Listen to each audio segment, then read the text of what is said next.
দর্শক শুভেচ্ছা নিন, আসসালামু আলাইকুম। আপনাদের সবাইকে স্বাগত জানাচ্ছি আমি কনক সারোয়ার। আজকের আলোচনায় আপনারা শিরোনাম দেখে বুঝতে পারছেন যে আজকের পর্বটি অত্যন্ত গুরুত্বপূর্ণ।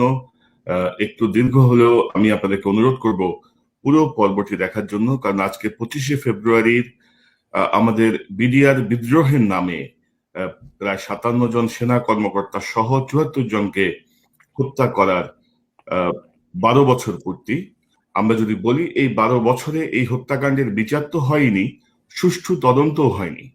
এবং আমরা এই সংক্রান্ত কিছু কাজ করতে যেয়ে দেখলাম যে প্রচুর ঘাপলা, প্রচুর অসামঞ্জস্য, এবং যারা এই তদন্ত প্রক্রিয়ার সঙ্গে ছিলেন, যারা বাইরে থেকে নিয়ন্ত্রণ করেছেন, সবকিছু মিলিয়ে এরকম একটি ভয়াবহ, মর্মান্তিক, দুঃখজনক এবং বাংলাদেশের জন্য বাংলাদেশের যে ক্ষতি হলো আমাদের, তার বিষয়ে আমাদের শাসক দল কিংবা সেনাবাহিনী কিংবা অন্য কোনো পর্যায়েরই কোনো ধরনের মাথা ব্যথা নেই। অনেকটা এই দিবস আসে, ফুল দেয়, শোক দেয়, বিচার হবে, এই হবে, সেই হবে, দুঃখজনক ঘটনা, এইসব কথা বলেই পার হয়ে যাচ্ছে। তো আজকে এই সব বিষয় নিয়ে আমার সঙ্গে আলোচনা করার জন্য যোগ দিচ্ছেন সাংবাদিক, লেখক, কলামিস্ট এবং বাংলাদেশ সেনাবাহিনীর প্রথম ব্যাচের কর্মকর্তা ক্যাপ্টেন শহীদ ইসলাম। শহীদ ভাই, আপনাকে স্বাগত জানাচ্ছি আজকের অনুষ্ঠানে। ধন্যবাদ কনক, আমাকে আহ্বান করানোর জন্য, এবং দর্শক শ্রোতাদের প্রতি আমার আসসালামু আলাইকুম। শহীদ ভাই, এই যে 25শে ফেব্রুয়ারি 12 বছর পূর্ণ হলো, তো মানে আমি যেটি বলছিলাম যে এখন পর্যন্ত বিচার তো দূরের কথা, এই হত্যাকাণ্ডের একটি সুষ্ঠু তদন্তই হয় নাই। কিন্তু তদন্ত বলতে যা বোঝায় সবই জোড়াতালি দিয়ে, সবই মানে এলোমেলো ভাবেই কাজ হয়েছে। এবং আমি যদি প্রথমেই পিলখানায় নিহত lieutenant colonel Lutfur Rahman 24 rifle ব্যাটালিয়নের সিইও, তার এক আত্মীয় একটি ইন্টারভিউ দিয়েছেন সাংবাদিকদের কাছে। আমরা ফেসবুক থেকে সেই ইন্টারভিউতে পেয়েছি, আমরা একটু দেখাতে চাই। 3000 পেজ লেখা হয়েছে, সেখান থেকে মাত্র 800 পেজ মানে বিচারকেরা কাউন্টেড করছে। 3000 পেজের মধ্যে মাত্র 800 পেজ। 25 তারিখ আজকে বা কালকে থেকে আপনাদের গুঞ্জন দেখা যায়, তার আগে কিন্তু সারা বছর আপনারা কিছুই লেখেন না। আমাদের এই চুলকুটির দেশে অনেকে জানেই না যে 25 ফেব্রুয়ারি কি হয়েছে। রাইফেল ব্যাটালিয়নের সিও হয়ে আসলো, কি করছে তারা তার সাথে, মানে শুধু যদি যেদিন বডিটা দেখা যাইতো আর মিডিয়াকে দেখানো যেত বডিটা, সাথে কি হয়েছে শুধু তারাই বলতে পারতো কি হয়েছে। বুঝতে পারছেন শহীদ ভাই কি মর্মান্তিক এই, এবং এই ছবিটিতে আমি একটি ইফেক্ট ব্যবহার করেছি যে এই বক্তব্য শুধু একজনের বক্তব্য না, কিন্তু এই বক্তব্য কিন্তু 57 জন যে সেনা কর্মকর্তা, তাদের প্রত্যেকটি পরিবারের, প্রত্যেকটি বন্ধু স্বজনের বক্তব্য। এবং এই ঘটনাটিতে আমি শহীদ ভাই একটু ইমোশনাল হয়ে যাই, কারণ 25শে ফেব্রুয়ারির সূচনা থেকে আমি তো তখন ঢাকায় ছিলাম, এবং আমি খুব ভেরি অ্যাক্টিভলি এই এই এই এই বিডিআর হত্যাকাণ্ডের নামে এই যে মিউটিনি, এই যে সকল কিছু কভার করেছি। এবং আমি আপনাকে একটু দেখাতে চাই যে এই ঘটনার সঙ্গে আমার যে ইনভলভমেন্ট, সেনাবাহিনীর সদস্যরা যখন মেইন গেট দিয়ে ঢুকে, পিলখানার মেইন গেট দিয়ে যখন 27 তারিখে তাদেরকে ঢুকতে অনুমতি দেওয়া হয়, সে সময় আমি রাইফেল স্কোয়ারের পেছনের গ্রিল টপকায় আমি এবং আমার ক্যামেরা পার্সন সিনহা আমরা ভিতরে ঢুকে যাই, এবং প্রথম যে লুটপাট এবং গণকবর সকল কিছু আমি প্রথম রিপোর্ট করি, এবং এটি নিয়েও ব্যাপক চাপের মুখোমুখি হয়েছিলাম। তো আমি আপনাকে একটু দেখাতে চাই, দর্শকদেরকে সেই রিপোর্টটি দেখাতে চাই। দর্শক, আমরা এখন দাঁড়িয়ে আছি বিডিআর সদর দপ্তরের ভেতরে অফিসার্স মেসের একটি কক্ষে। এই রুমটি ইতিমধ্যে তছনছ করা হয়েছে। আপনারা দেখতে পাচ্ছেন যে ছড়িয়ে ছিটিয়ে আছে কাপড় চোপড়, আলমারি খোলা, সবকিছু ছিন্ন ভিন্ন ছড়িয়ে ছিটিয়ে আছে। এবং আমরা এখানে একটি ইউনিফর্ম দেখতে পাচ্ছি। ইউনিফর্মের নাম লেখা আছে রিয়াজ, এবং এখানে যে র্যাঙ্কটি রয়েছে তাতে মনে হচ্ছে তিনি মেজর পদমর্যাদার কোনো কর্মকর্তা, যিনি এখানে কর্মরত ছিলেন। তো আসলে এই রিয়াজ সাহেবের কি পরিণতি হয়েছে আমরা এখনো জানি না। আমরা হয়তো আরো বিস্তারিত তল্লাশির পরে হয়তো আমরা জানতে পারবো যে আসলে কি ঘটেছে এই রিয়াজ সাহেবের ভাগ্যে। দর্শক, এখানেও আরেকটি কর্মকর্তার কক্ষ। এখানেও আসলে সবকিছু ভেঙে চুরে তছনছ করা হয়েছে। এখানে ব্যাপক লুটপাট চলেছে, আমরা দেখে বুঝতে পারছি। কারণ আপনারা দেখছেন যে এখানে বেশ কিছু জুয়েলারি বক্স আছে, কিন্তু জুয়েলারি বক্স খালি। এরকম অসংখ্য জুয়েলারি বক্স এখানে পড়ে আছে। যেমন এখানে একটি জুয়েলারি আমরা পাচ্ছি, কিন্তু বাকিগুলো সব নিয়ে যাওয়া হয়েছে। তবে যেগুলো ঠিক গোল্ড নয় সেই জিনিসগুলো কিন্তু এখানে ফেলে যাওয়া হয়েছে। অর্থাৎ শুধুমাত্র তাদের দাবি দেওয়া, বিডিআর জওয়ানরা যা বলছিল তাদের দাবি দেওয়া, শুধু তা নয়, এখানে আমরা দেখছি যে ইচ্ছা মতো লুটপাট হয়েছে, তছনছ করে দেওয়া হয়েছে। যেমন এখানে খাটের তোষক উল্টিয়ে দেখা হয়েছে যে আসলে আর কিছু আছে কিনা, ভেঙে ফেলা হয়েছে এখানকার ওয়ার্ডরোব এবং অন্যান্য জিনিসপত্র।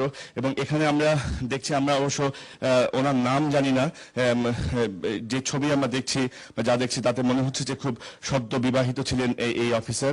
আসলে এখনো জানি না তার কি পরিণতি হয়েছে। এখানে আরেকটি কক্ষ।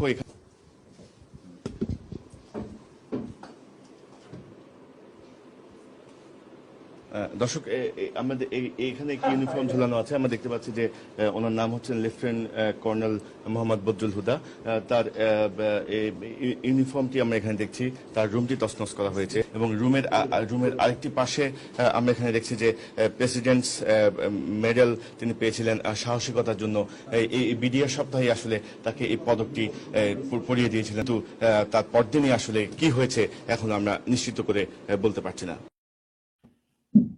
তো শহীদ ভাই, এই হচ্ছে অনেক বড় একটা রিপোর্টের ভিতরের সবকিছু একটা ছোট অংশ, জাস্ট আমার ইনভলভমেন্টটা বোঝানোর জন্য আমি দর্শকদের সঙ্গে শেয়ার করলাম।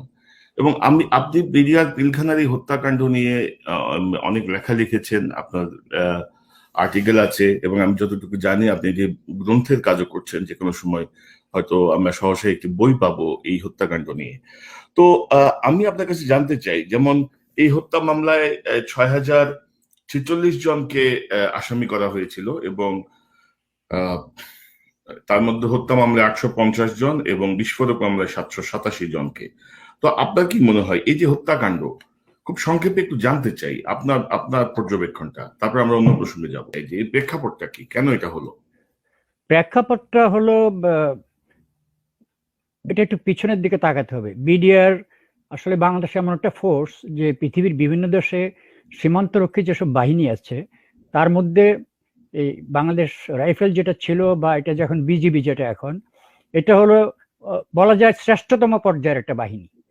আর এর প্রধানতম কারণ হলো এটা নির্বাচন প্রক্রিয়া সৈনিকদের, এটা হলো সর্বোত্তম মানের, আর এটাকে কমান্ড করা হয় চৌকস মিলিটারি অফিসার দিয়ে। আপনি ভারতের যে কাউন্টার পার্ট যেটা বিএসএফ কিন্তু হাইব্রিড অফিসার্স, ইভেন ওদের সিএসপি ক্যাডার বা ওই যে সিভিল সার্ভিস ক্যাডার থেকেও আসে অনেকে, পুলিশের অফিসার আসে, তারপরে ওদের কিছু নিজস্ব অফিসার আছে। কিন্তু BDR is a compact paramilitary, যেটা কিন্তু as good as a military force. তো আচ্ছা, এটা হলো একটা অংশ যেটার জন্য স্বাধীনতার পর থেকে ভারত কিন্তু এই বাহিনীটাকে পছন্দ করে না, আমাদের প্রতিবেশী দেশ। কারণ আমাদের তো সীমান্তের এই 4200 কিলোমিটারের মধ্যে বেশিরভাগটাই তো ভারতের সাথে। আচ্ছা, এরপর হলো কি, সংক্ষিপ্ত করতে গেলে ব্যাপারটা যা দাঁড়ায় সেটা হলো 2001 সালের এপ্রিল মাসের 16 তারিখ সম্ভবত আমাদের এই সিলেটে তামাবিল এলাকাতে আমাদের পাদুয়া নামে আমাদের একটা জায়গা আছে, ওখানে অ্যাডভার্স পজিশন বলি আমরা, আমাদের জায়গা। এটা মুক্তিযুদ্ধের পর থেকে ভারতের হাতে, ওখানে মুক্তিযুদ্ধের সময় প্রশিক্ষণ হতো কিছুটা, তারপরে এই জায়গাটা ভারত আমাদেরকে আর দেয়নি। পদুয়া রৌমারী সীমান্ত, হ্যাঁ, পদুয়া রৌমারীটা পরেরটা, এটা পদুয়াটা একটা, আর রৌমারী কিন্তু আরো অনেক দূরে, আমি আসছি সেটা। তো আমি জাস্ট এখানে 2-3 মিনিট সময় নেবো, কারণ এই প্রেক্ষাপটটা জানাটা খুবই গুরুত্বপূর্ণ। তারপরে পাদুয়াতে হলো কি, আপনার ওখানে আপনার বাংলাদেশ কিন্তু জায়গাটা হস্তান্তর করছে না, তার জন্য ওরিড না বাংলাদেশ, এখানে তারা 10 কিলোমিটার একটা রাস্তা বানিয়েছে, যেটা পাদুয়া থেকে তাদের আরেকটা বর্ডার পোস্টের সাথে সংযোগ করার জন্য, যার মধ্যে প্রায় 4 কিলোমিটারই বাংলাদেশের সীমান্ত আমাদের একদম ভিতর দিয়ে রাস্তাটা করা হয়েছে। প্রতিবাদ করার পরে কোনো কিছু হয় নাই, তারপর আমাদের বিডিআর সব প্রণোদিত হয়ে পাদুয়া দখল করে নিয়েছে, যেহেতু এটা ঐতিহাসিকভাবে আমাদের জায়গা, ম্যাপও আমাদের জায়গা, এবং এটা নিয়ে অ্যাডভার্স পজিশন, মানে এরকম অ্যাডভার্স পজিশন আমাদের 50-50টা আছে ওদের ভিতরে। তো যাই হোক, তো পরে এটা করার পরে তো ভারত মানে একেবারে হতচকিত অবস্থা, যে বাংলাদেশের বিডিআর এত বড় সাহস কোত্থেকে পায়, এটা করে ফেললো। 3 দিন পরে, 16 তারিখে পরে 3 দিন পরে, সম্ভবত 18 তারিখ, তারা 120 কিলোমিটার দূরে আমাদের কুড়িগ্রাম সীমান্তের আপনার এই বাড়ি এলাকা একটা সীমান্ত পোস্ট আছে, সেই জায়গাতে তারা ভোর রাত্রে এমন একটা অ্যাটাক করলো, কমপ্লিট ফুল ব্যাটালিয়ন নিয়ে, অলমোস্ট 400 সৈনিক ওখানে ছিল, এবং ভিতরে আবার ভারতের আপনার সেনাবাহিনীর ব্ল্যাক কমান্ডো, যে স্পেশাল ইলিট যে কমান্ডো বাহিনী, ওদের একটা মিশ্রণ ছিল এর মধ্যে, এবং আমাদেরকে সারপ্রাইজ দেওয়ার জন্য আক্রমণটা করেছে। তো বিওপিতে, বাংলাদেশের বর্ডারে বিওপিতে নর্মালি 2 সেকশন ট্রুপস থাকে, দ্যাট মিনস 20 জন 22 জন, এর মধ্যে অর্ধেক ওই অ্যাডমিনিস্ট্রেটিভ ডিউটি, ঘুম নিদ্রা ওইসবে থাকে, বাকি অর্ধেক অন ডিউটি থাকে। কিন্তু সৌভাগ্যবশত ওই সীমান্তে যে আমাদের গ্রাম এলাকা, যে আমাদের যে গোয়েন্দাগুলো আছে গ্রামবাসীর মধ্যে, তারা এই ভোর রাত্রে আক্রমণটা, বিশাল আকারের আক্রমণ, 400-450 সোলজার একসাথে আক্রমণ করছে, ওটা দেখতে পেরে তারা আগেই বিডিআরকে জানিয়ে দিয়েছে। জানার ফলে বিডিআর স্ট্যান্ডার্ড যে প্রসিডিয়ার, ওই প্রসিডিয়ার ফলো করে ওরা যেহেতু আমাদের সীমান্তের ভিতরে ঢুকে গেছে, তারা করছে কি, তাদেরকে প্রতিহত করছে, এবং এমনভাবে প্রতিহত করছে, তারা যেহেতু ডিফেন্সে ছিল, ওরা অ্যাটাকে আসছে। এখন ওরা দুই পক্ষ স্বীকারই করলো যে 16 জন মারা গেছে ওদের, বাট দুই দেশেরই মিডিয়া আরো দেখালো যে মূলত 70 থেকে 80 জন মারা গেছে, এবং কমপ্লিট এই ব্যাটালিয়নটা অলমোস্ট ওয়াইপ আউট হওয়ার পথে, প্রায় 300-এর উপরে ওখানে আহত হয়েছে। এই দুইটা ঘটনা, এই দুইটা পরাজয় ভারতের, এই দুইটা পরাজয় থেকে ভারত বুঝে নিল, আমি সরাসরি ভারতের কথাই বলছি, বিকজ এখানে রাগডাক করার সময় নেই আর এটার মধ্যে, ভারত বুঝে নিল যে এই বিডিআর বাহিনী যতদিন পর্যন্ত সেনাবাহিনীর কমান্ডে থাকবে, সেনাবাহিনীর অফিসারদের, এটাকে কোনো অবস্থাতে কিছু করা যাবে না, সুতরাং এটাকে এখন প্রতিহত করতে হবে। আর এই দুইটা পরাজয় ভারত কোনো অবস্থায় সহ্য করতে পারছিল না। এরপর থেকেই ষড়যন্ত্রটা শুরু হলো। সংক্ষিপ্তভাবে বলতে গেলে, এক পর্যায়ে এসে বিডিআর এর ভিতরে অপারেশন ডালবাদ চালু হলো পরবর্তীকালে, যখন 111-এর সরকার পরিবর্তন হলো, জেনারেল মঈন যখন ক্ষমতায় আসলো, সুকৌশলে ওই প্রোগ্রামটা দিয়ে এই ওদের মধ্যে একটা কোন্দল সৃষ্টি করে দিল, এবং সৈনিকরা এক পর্যায়ে অভিযুক্ত করলো অফিসারদেরকে যে এই অপারেশন ডাল ভাতের টাকা কোথায়, এই সেই, এই ধরনের একটা বিরাট বিশৃঙ্খলা সৃষ্টি হলো বাহিনীর ভিতর। ওইটার অজুহাতে এই বিদ্রোহ, এবং এই বিদ্রোহের মধ্যে কিন্তু ভারতীয় কিছু সৈনিকেরও অংশগ্রহণ ছিল, যাদেরকে আপনি মাথায় ওই বন্দনা পরা অবস্থায় দেখবেন, এরা এক পায়ে দাঁড়িয়ে আছে। আমাদের বিডিআর সোলজাররা কিন্তু যথেষ্ট স্মার্ট, তাদের দৈহিক কাঠামো, তাদের দৃষ্টিভঙ্গি, তাদের মাথার টুপি, সবকিছুতে বোঝা যায় এরা বাইরের কোনো আগত কোনো বাহিনী। এই হলো বেসিক্যালি, এটা হলো ওটার প্রতিশোধ, এবং এখানে এই বিদ্রোহটা ঘটানো হয়েছে ভিতর থেকে আমাদের দেশের সরকারকে ব্যবহার করে এই ঘটনাটা ঘটানো হয়েছে। আমাদের গবেষণার এটা কিন্তু কনক্লুশন। তো তাহলে জনাব শহীদ ইসলাম, আপনি বলতে চাচ্ছেন যে পদুয়া বা রৌমারী সীমান্তের, এটা কি পদুয়া সীমান্ত না? পাদুয়াটাতে প্রথম সংঘর্ষটা যেটা হলো, আর ওরা কাউন্টার অ্যাটাক করলো এসে রৌমারিতে। জি, অর্থাৎ রৌমারি না, বাড়িতে, সেটা হলো কুড়িগ্রামে, প্রায় 120 কিলোমিটার বা 100-120 কিলোমিটার দূরে। এটাই হয় সামরিক অপারেশন, এটাই হয়, সারপ্রাইজ দেওয়ার জন্য সেম জায়গাতে অ্যাটাক করে না, অন্য জায়গায় যায়, সো এটাই হয় আর কি। তাহলে আপনি বলতে চাচ্ছেন যে এই যে সংঘর্ষ বা যে ভারতীয় বিএসএফ এর যে অফিসার বা সৈনিকরা যারা মারা গেছে, তার প্রতিশোধ হিসেবে আপনি মনে করছেন যে এটি সরকারের সঙ্গে একটি পরিকল্পনা করে এই হত্যাকাণ্ডটি ঘটানো হয়েছে? না, এখন সরকারের সাথে পরিকল্পনাটা যেটা, সেটার ব্যাপারে আমি আপনাকে বলবো যে এটা সরকার এটার মধ্যে সম্পৃক্ত হয়ে গেছে। আমাদের রিসার্চে যেটা প্রমাণ পাচ্ছি আমরা, আপনাকে কতগুলো কথা বলি, পুরো ষড়যন্ত্রটার ধারাবাহিকতা আছে। পরাজিত হলো ভারত, ঠিক আছে, 2টা যুদ্ধে পরাজিত। আমরা পাদুয়া টেক ওভার করলাম, তারা পারলো না আমাদেরকে হঠাতে। আবার বাড়িতে তারা আমাদেরকে অ্যাটাক করলো, অ্যাটাক করে বিরাট একটা ধ্বংসের মুখে পতিত হলো তাদের সৈনিকরা। বিরাট একটা ব্যাটালিয়ন, একটা কমপ্লিট বিএসএফ এর একটা ব্যাটালিয়ন ওয়াইপ আউটের মতো অবস্থায় পড়লো। এই দুটো ঘটনার পরে আপনি দেখেন, যখন বিডিআর এর ডাল ভাতের অপারেশনটা করা হয় এই গন্ডগোলটা লাগানোর জন্য, তার আগে কিন্তু সুপরিকল্পিতভাবে কিছু demand BDR for the first time আসলো। এদের মধ্যে অন্যতম হলো পে রাইজ একটা স্ট্যান্ডার্ড, এটা হতেই পারে। তারপরেও কোনো সশস্ত্র বাহিনীর ভিতরে বা সেনাবাহিনীর ভিতরে বা কোনো সুশৃঙ্খল বাহিনীর ভিতরে এটা এইভাবে হয় না, এগুলো একটা নিয়ম আছে যেভাবে হয় জি, ওইগুলো। জনাব শহীদ ইসলাম, আপনি আপনি আমি যে আমি এই পয়েন্টটা শেষ করি, কারণ এটা একটা খুব ইম্পর্টেন্ট পয়েন্ট। তারপরে দ্বিতীয়টা হলো সেনাবাহিনীকে, বিডিআর থেকে সেনাবাহিনীকে সরিয়ে ফেলতে হবে, তাদেরকে সেনাবাহিনীতে ফেরত নিতে হবে। খেয়াল করুন, সেনাবাহিনীর অফিসাররা কমান্ড করার ফলেই কিন্তু বিডিআর এত শক্তিশালী। থার্ড পয়েন্ট যেটা দিল সেটি হলো আমাদের মধ্যে থেকে অফিসার বানাতে হবে। খেয়াল করছেন পয়েন্টগুলা? জি, এই গন্ডগোলটা এভাবে সৃষ্টি হয়েছে। ওকে, এবং আপনি যে বলছিলেন ওই যে হত্যাকাণ্ডের সাথে বাইরের সম্পৃক্ততার কথা, যে ওই গেরুয়া রঙের কাপড় মাথায় বেঁধে যে যারা অংশ নিয়েছিল, এই সংক্রান্ত অভিযোগ পাওয়া যায়, কিন্তু আমি যতটুকু ইনভেস্টিগেশন রিপোর্ট বা অন্যান্য যা কিছু দেখেছি, বিশ্বাস করেন কোথাও তারা কোনো গভীর কোনো অনুসন্ধানে যায়নি। আমরা সে প্রসঙ্গে যাব। তো আমি আপনাকে আলোচনার ভেতরে ঢোকার আগে এই হত্যাকাণ্ড নিয়ে মেজর জেনারেল শাকিল আহমেদের একমাত্র ছেলে রাকিন আহমেদ সে সময় একটি প্রতিক্রিয়া দিয়েছিলেন টেলিভিশনের কাছে, তার একটু দেখাতে চাই। ফার্স্ট অফ অল, যখন পিলখানা ঘটনা যখন ঘটে এবং সেনাবাহিনী যখন পিলখানার সামনে ডিপ্লয়েড হয়, সেনাবাহিনীকে সরকার কেন বাধা দিল ঢোকার জন্য? ফার্স্ট অফ অল, আমার দ্বিতীয় প্রশ্ন হচ্ছে, এটা একটা মিলিটারি সিচুয়েশন, এখানে সেনাবাহিনী ট্যাকল করবে, সেনাবাহিনী না পাঠায় তারা রাজনৈতিক নেতাদের কেন পাঠালো সিকিউরিটি ছাড়া? এটা আমার একটা প্রশ্ন। এবং সরকার এত কনফিডেন্স কিভাবে পায়? থার্ড অফ অল, হত্যা হওয়ার পরে সেনাবাহিনীকে 3 কিলোমিটার উইথড্র করলো কেন পিলখানার দূর থেকে, এবং জওয়ানদের পালাইতে দিল কেন? এটা আমার মেইন 3 কোয়েশ্চেনস। এবং এবং এবং আপনি জানেন যে এই তিনটা প্রশ্নই অত্যন্ত গুরুত্বপূর্ণ প্রশ্ন, কারণ বিডিআর সদস্যরা যখন এইসব কথিত দাবি দেওয়ার নামে যখন হত্যাকাণ্ড শুরু করলো, তখন কিন্তু ধরেন বিডিআর এর তৎকালীন মহাপরিচালক মেজর জেনারেল শাকিল আহমেদ 9:30টায় প্রধানমন্ত্রীর কাছে সাহায্য চেয়েছেন, আর্মি চিফের কাছে সাহায্য চেয়েছেন, অন্যান্য অফিসাররা র্যাবের কাছে সাহায্য চেয়েছে, অন্যান্য জায়গায় সাহায্য চেয়েছে, কিন্তু কোনো সাহায্য আসেনি। এবং নির্বিঘ্নে তারা এই হত্যাযজ্ঞ চালিয়েছে, দিন রাত মিলিয়ে খুঁজে খুঁজে বের করে অফিসারদেরকে হত্যা করেছে, লুটপাট চালিয়েছে এবং আরো অনেক অপকর্ম তারা করেছে। তো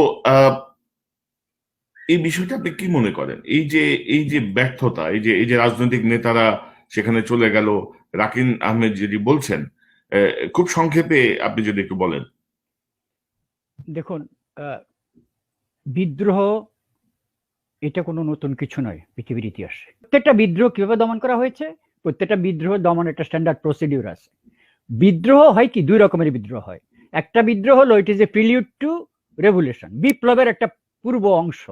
আরেকটা হয় এরকম, মানে বিক্ষিপ্ত একটা ঘটনা ঘটিয়ে দিল। বাংলাদেশের ঘটনা গেলে কোনো বিপ্লবের পূর্বাংশ ছিল না, এগুলো ছিল সবগুলোই বিক্ষিপ্ত ঘটনা। আমাদেরগুলো আমরা কিভাবে অতীতে দমন করেছি। তারপর চট্টগ্রামের বিদ্রোহ চিন্তা করুন, প্রেসিডেন্ট জিয়াকে যখন মারা হয়, সেটা আমরা কিভাবে দমন করেছি। প্রত্যেকটা বিদ্রোহী আপনি প্রথম তাদেরকে বলেন, বাবা তোমাদের দাবি কি, তোমরা কি চাও, তোমার মানতে রাজি আছো কিনা। এইভাবে যখন আপনি আলাপ চালিয়ে যেতে থাকেন, অ্যাট দ্য সেম টাইম আপনি আপনার ফোর্সটাকে রেডি করেন যে তাদেরকে আমি কিভাবে ওভারটেক করব। আপনি যখন জানবেন সর্বশেষ মুহূর্তে তারা রাজি হবে না, তারা সারেন্ডার করবে না, তখন আপনি ফোর্স ইউজ করে তাদেরকে সাবডিউ করেন এবং তাদেরকে পরাজিত করেন। আপনি এই বেলায় কি ঘটলো আপনি দেখেন, এটার বেলাতে কি ঘটলো, ফোর্স তো দেওয়া হলোই না, অধিকন্ত এখানে বিডিআর এর কিছু প্রতিনিধি ডিএডি তৌহিদের আন্ডারে প্রধানমন্ত্রীর বাসভবনে আসলো, 3 বাহিনী প্রধানকে ওখানে আটকে রাখা হলো, তাদের ফোন পর্যন্ত অফ করে দেওয়া হলো। অপারেশন চূড়ান্ত সময় চলে যাওয়ার পরে, সেই লাঞ্চের অনেক পরে তাদেরকে ওখান থেকে ছাড়া হলো। পিছনে কোনো অর্ডার দিয়ে আসা হলো না যে আমি যদি না আসতে পারি, দৃষ্টান্ত স্বরূপ সেনাপ্রধান কিন্তু সিজিএস কে বলে আসেনি আমি যদি প্রধানমন্ত্রীর বাসায় আটক হয়ে যাই কোনো কারণে, তোমরা তাইলে কি করবে। এখন সেনাবাহিনীকে কোনো হস্তক্ষেপ করতে দেওয়া হয়নি, কথাটা বুঝছেন। আমার কথা হচ্ছে কি, এখানে ভিতরে বিদ্রোহ হয়েছে, বিদ্রোহ দমন করতে হলে বিদ্রোহকে প্রতিহত করতে হবে। আর তাদেরকে যখন সাধারণ ক্ষমা ঘোষণা করা হয়, তখনই কিন্তু একবার জিজ্ঞাসা করা হয়নি আমার ভিতর কোনো ক্ষয়ক্ষতি হয়েছে। আপনি একটা বার্গেন করবেন, তো দেয়ার ওয়াজ নো বার্গেন হিয়ার, এটা বোঝা যাচ্ছিল। তারপরে আবার এই যাদের কথা বলা হয়, নানক, তাপস, যেসব ব্যক্তিরা ওখানে ঢুকে পড়েছে, তাদের এই বিষয়ে, এই শাকিল সাহেবের ছেলে যে কথা বললো, একই কথা আমি বলতে চাই, তাদের এই বিষয়ে কি অভিজ্ঞতা, কি কারণ, লিঙ্কটা কি? হ্যাঁ, লিঙ্ক আছে, অনেক প্রমাণ আছে। এই বিদ্রোহের 6 মাস 1 বছর আগ থেকেই এই লোকগুলোর সাথে বিডিআর এর সৈনিকরা যোগাযোগ করছিল। জি তারা শহীদ যদি ভাই, তারা শহীদ যদি ভাই, দেশ শ্রমিক হয় তাহলে এই জিনিসটা রিপোর্ট করেনি কেন যে সৈনিকরা কেন আমাদের সাথে যোগাযোগ করে? জি শহীদ ভাই, আমি এই প্রসঙ্গে যাচ্ছি। আমি জিজ্ঞাসাবাদের একটি অডিও আপনাকে শোনাতে চাই। এটি অত্যন্ত এক্সক্লুসিভ একটি ডকুমেন্ট। এটি হচ্ছে ডিএডি হাবিব বিডিআর এর ভেতরে যে বিশৃঙ্খলা বা বিদ্রোহের নামে যে আহ, হত্যাকাণ্ড বা এই সব পরিকল্পনার সঙ্গে যুক্ত।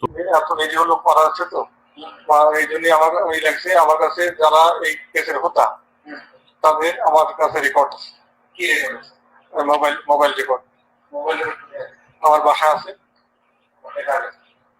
আমার স্ত্রীর কাছে একটা আছে, আর একটা আমার একজন লেখা আছে কয় তারিখ যেন করা আছে। আমি রেকর্ডে দেখে রাখছি এই পেশায় যে কথোপকথনে কারা কারা জড়িত হইবে। বেশ কিছু লোক আছে, যেমন এটা প্রথমে গেছিল আগে এমপি সেলিমের কাছে, এমপি শেখ সেলিম আগে। হ্যাঁ আওয়ামী লীগের ওখানে ডিএডি জলিল গেছিল, আমিও গেছিলাম ওদের। আচ্ছা, আমিও গেছিলাম, আরো ওই এসে ওনার বাসায়, বাসা হলো গুলশানে। উদ্দেশ্য হচ্ছে ওই যে দাবিদাবা গুলো আছে এটা ই করার জন্য আর কি, এই রাজনৈতিক ভাবে সমাধান করার জন্য। না কিসের এই গণনা তো তারা করাইছে, এই মারামারিটা তারাই করছে। সেলিম বললো, সেলিম উনি দিল, সেলিম বলছিল যে এখন অত নির্যাতন হয়েছে, আর্মিরা নির্যাতন করছে আর কি, বুঝছে নাকি? আর্মিরা নির্যাতন করছে, সেই নির্যাতনের ভিত্তিতে আমার একটা ইয়ে আছে, এটা আমাদের চিন্তার বিষয় আছে। এটা তো আমরা এটাই করবো, কি করবো এটা এটা দেখতেছি, বলছে দেখতেছি না। তারপরে আবার ওরা আবার তার সাথে যোগাযোগ করছে, একটু অন্য কথা ছিল আছে, অনেক স্বীকারোক্তি আছে ওদের। আমার কাছে আছে, বাসায় আছে, বাসায় আমি রাখছি আর কি।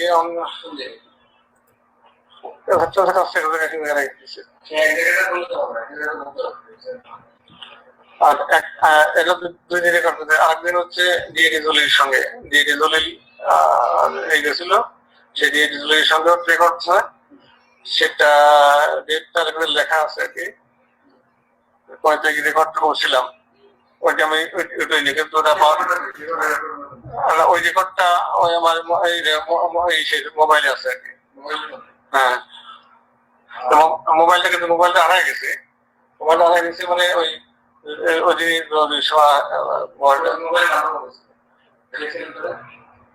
আর ওই তারপরে কাছে গেছিল। হ্যাঁ, তা অবশ্য হ্যাঁ আমাদের তো খুব আছে করে এসব দিয়ে তাদের পিন্দন দিচ্ছে আর কি। না, জমা হয়ে গেছে, জমা হয়ে গেছে।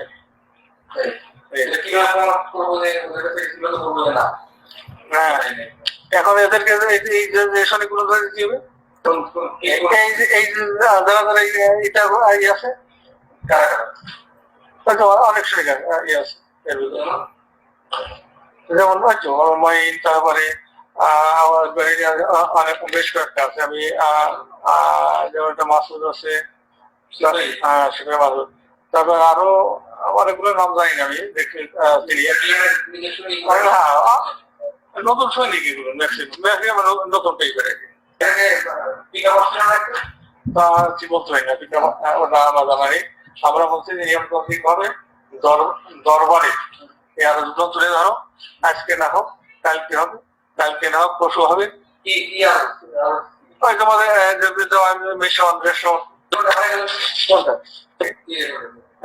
ওই এইসব কথাবার্তা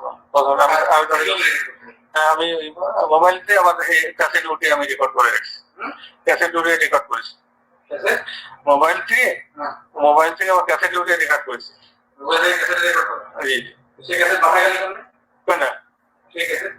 না, তো বাসায় বসে করেছি আমি। হ্যাঁ, দেখা আমার ওয়াইফ আছে, আমার থেকে 5টা একটা আছে পাওয়া যাবে ওই পরবর্তী আমি তাদেরকে সাজেশন দিচ্ছি না সাজেশন দিচ্ছি যে সেটা আমি যদি গেছি না আমার সাথে কি করে আমার সাথে একটু কথা হয়েছে হ্যাঁ কথা হচ্ছে বলছে যে তাদের শেষ কথা মোটামুটি ডাক্তার সাথে এটা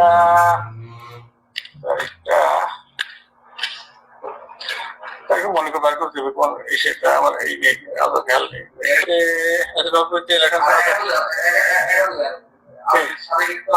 না আমি গাড়িতে আমি একাই গেছি। তো শহীদ ভাই, আপনি শুনতে পাচ্ছেন যে এটা হচ্ছে অত্যন্ত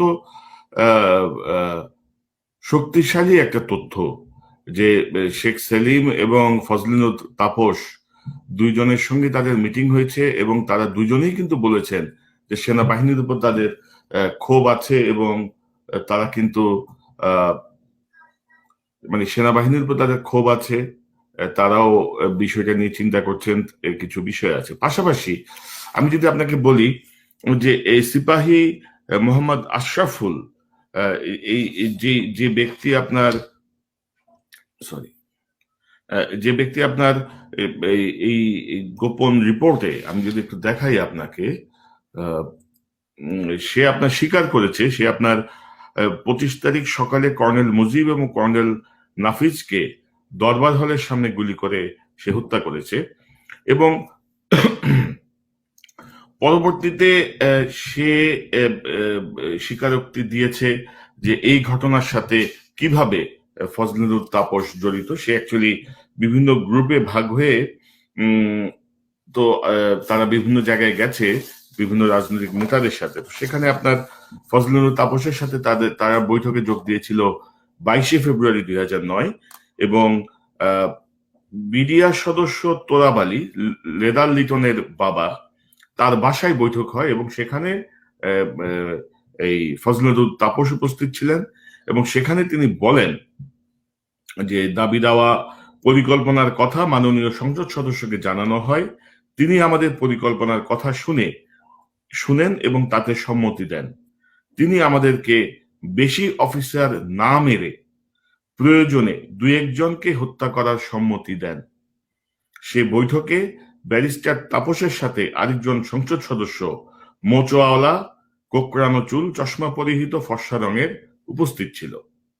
অর্থাৎ ধরে নেওয়া হচ্ছে এই সংসদ সদস্য হচ্ছেন ওয়ারেসাত হোসেন বেলাল, যিনি কর্নেল তাহিরের ছোট ভাই এবং যিনি নানক আজমদের সঙ্গে বিদ্রোহের পরপরই বিডিআর এর গেটের সামনে উপস্থিত ছিলেন। তো এই যে অডিও স্বীকারোক্তি এবং এই যে অতি গোপনীয় রিপোর্টের এই সিপাহীর যে বক্তব্য, আপনি কিভাবে দেখেন? কারণ এখন পর্যন্ত শেখ সেলিম বা ফজলিনুর তাপস কিন্তু গ্রেপ্তার তো হয়নি, তার বিরুদ্ধে কোনো অভিযোগও আসেনি, বরঞ্চ তারা সাক্ষী হিসেবে কোর্টে সাক্ষ্য দিয়েছেন এবং তাপস তো পরে মেয়রই হলেন। তো কি মনে করেন, আপনি কিভাবে দেখেন? আপনাকে বলি, এই বিষয়ে তো দুটো তদন্ত কমিটি হলো। জি, একটা তো আপনার ওই যে আনিসুজ্জামান যে সচিব, জি, ওনার অধীনে একটা হলো, আরেকটা হলো সেনাবাহিনীর একটা ভিতর থেকে একটা হলো লেফটেন্যান্ট জেনারেল জাহাঙ্গীরের নেতৃত্বে। আমি আপনাকে সেনাবাহিনী রিপোর্টটা সম্বন্ধে একটু বলি। ওই রিপোর্টটাতে অনেক জিনিস এসছে, অনেক কিছুই, এই আপনি যেসব জিনিস আলোচনা করছেন এর অনেক কিছু ওখানে আসছে। ওই রিপোর্ট তো জীবনে কোনোদিন প্রকাশিত হবে না, সেটা ঠিক আছে। সবচেয়ে বড় কথা হলো যেইটুকু এডিটেড এবং পরিমার্জিত ভাষায় মানে উপস্থাপন করার কথা ছিল, সেটাও আপনার টক শোতে একজন গেস্ট এসেছিলেন কিছুদিন আগে, হাসান নাসের, ব্রিগেডিয়ার জেনারেল, হাসান নাসের সাহেব ওই কমিটির সদস্য ছিলেন। যখন তাকে বলা হলো যে তুমি এই তথ্যগুলো তোমাকে বাদ দিতে হবে, তখন উনি এই তথ্যগুলো বাদ দিতে অসম্মতি জানান, যার ফলে উনি চাকরি হারান। উনি এখন কল্যাণ পার্টিতে জয়েন করেছেন জেনারেল ইব্রাহিমের সাথে। মজার ব্যাপার হলো কি জানেন, আপনি যে নামগুলো বললেন, যে তথ্যগুলো দিলেন, এই তথ্যগুলো আমরা বিডিআর ঘটনার 1 সপ্তাহ পরের মধ্যে আমাদের কাছে আস্তে আস্তে তথ্যগুলো আসতে থাকে, আমরা যারা এটা অবজার্ভ করি বা রিসার্চ করি এটার উপরে। আমি ইভেন হলিডেতে আমি প্রথম সপ্তাহে 3 দিন পরে যে আর্টিকেল দিয়েছি সেখানে 9:15 একটা পিক আপ ভ্যান ওখান দিয়ে ঢুকেছে, সিভিল পিক আপ ভ্যান, যেটার ভিতরে 11 জনের মতো সৈনিক ছিল আর্মড, এবং তাদের এই উচ্ছৃঙ্খল পোশাক যেটার সাথে বিডিআর এর কোনো সাদৃশ্য নেই, এই ধরনের পোশাকে ওরা ওখানে ঢুকছে। এই লোকগুলোই গিয়ে কোর্টটা ভাঙছে পরবর্তীকালে, কোর্টটা ভেঙে 11টার আগে কোর্টটা ভেঙে তারপরে এই সৈনিকদেরকে আর্মস গুলো দিয়েছে এবং তারপরে এই হত্যাগুলো শুরু করেছে। যাই হোক, তা এখন আপনি যে কথাটা বললেন এই তথ্যগুলো সবার জানা।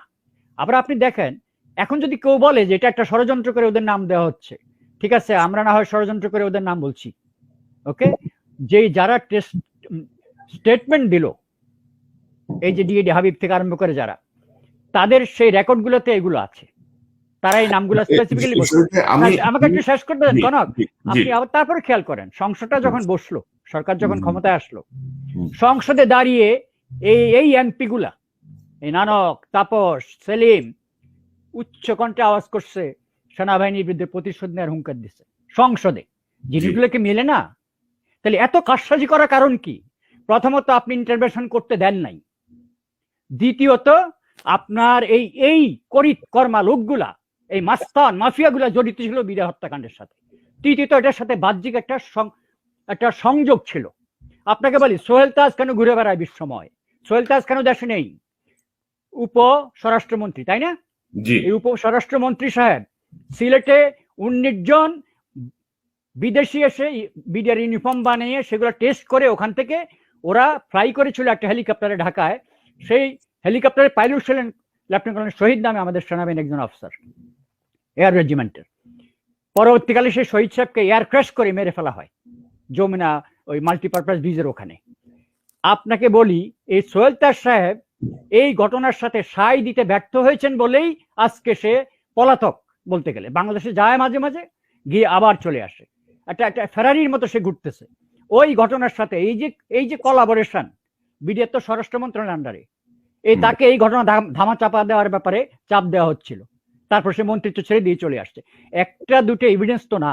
আমি নিজে ল প্র্যাকটিস করি আজকে 28 বছর। Nobody has to teach me what evidence is or how to prove A case. আমি বিষয়টা জানি। ওভারওয়েলমিং এভিডেন্স আছে, it is beyond reasonable doubt যে তারা জড়িত আছে এটার মধ্যে। এখন কথা হচ্ছে কি, যার জন্যই আজকে কিন্তু ক্ষমতা প্রলম্বিত করা হচ্ছে। ওই ভাগের পিঠে উঠলে আরোহণ করলে একবার তার থেকে নিচে নামতে বিরাট ঝুঁকি থাকে। এই হলো ঘটনাটা, আর কিছু না। এই হলো বাংলাদেশের ডেডলক আজকের। সবকিছু চুরমার করে দিয়ে আমি ক্ষমতা থাকবো, সমস্ত ধ্বংস করে, কারণ আমার তো নামার কোনো পথ নেই। আমি এত বেশি অপরাধ করেছি। আপনি বলেন যুদ্ধ অপরাধীদের বিচার করতে কতদিন লাগছে কোনো? আর আমার দেশের মহিরু এতগুলো ভালো অফিসারকে মেরে ফেলা হলো এভাবে, এটার বিচার হতে এতদিন লাগে কেন? এটা তো একটা সুশৃঙ্খল বাহিনীর ভিতরে একটা বিদ্রোহের বিচারে এতদিন লাগে নাকি? কিন্তু শহীদ ভাই, আমার অবজারভেশন হচ্ছে, ধরুন আমি তো বেশ কিছু মানে ইন্টারোগেশনের টেপ শুনলাম, তো ধরেন ইন্টারোগেশনে তাদের যে প্রশ্নের ধরন, যে প্রথম গুলি কে করছে, তুমি কোথায় ছিলা, কত গজ দূরে ছিল, খেলাটা যখন পাতানো খেলা হয়, খেলাটা যখন সুপরিকল্পিত হয়, তখন হয় কি, আপনি যে যাহাদেরকে ইন্টারোগেশন করার দায়িত্ব দেওয়া হয়েছে তাহারাও তাদেরকে ব্রিফ করা হয়, দিস ইজ ইউর গাইডলাইন, তুমি এই প্রশ্ন করবে, এর বাইরে কোনো প্রশ্ন করতে পারবে না। Basically you are not empowered to dig into the evidence. আপনাকে যেটা দেওয়া হচ্ছে দায় সারা গুছে এটুকু তুমি করে নিয়ে আসো। এবং শহীদ ভাই, একটি বিষয় আপনার নজরে আনি, যে বিডিআর এর ভিতরে বলা হয় যে নারী নির্যাতনের প্রচুর ঘটনা ঘটেছে, ভয়াবহ ঘটনা ঘটেছে, কিন্তু কোনো ইনভেস্টিগেশনে, কোনো রিপোর্টে এই বিষয়টিকে টাচ করা হয়নি। আচ্ছা, আমি এখন আপনাকে বলি, বিডিআর এর কোনো সৈনিকের মাথায় এমন জিনিস আসবে না যে কাউকে যদি ধ্বংস করতে হয় তাহলে এটা স্ট্র্যাটেজি কি।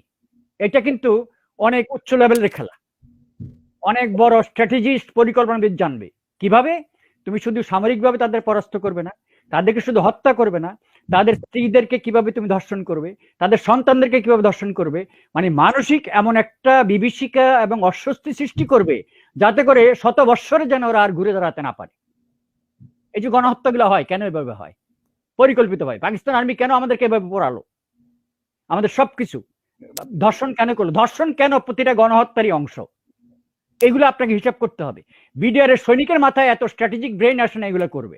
এগুলা বাইরের থেকে, দেশের বাইরে থেকে ইম্পোর্ট করা হয়েছে, বাংলাদেশে ইমপ্লিমেন্ট করা হয়েছে, এবং যাদের মাধ্যমে করা হয়েছে তাদের নাম তো এখন ওপেনলি আসছে। এটা তো আমার বলার কিছু নাই। আর এখানে নানক, তাপস, সেলিম, তাদের নাম তো আমাদের নতুন করে বলার নাই। এটা তো যারা বিডিআর এর জওয়ান তারাই।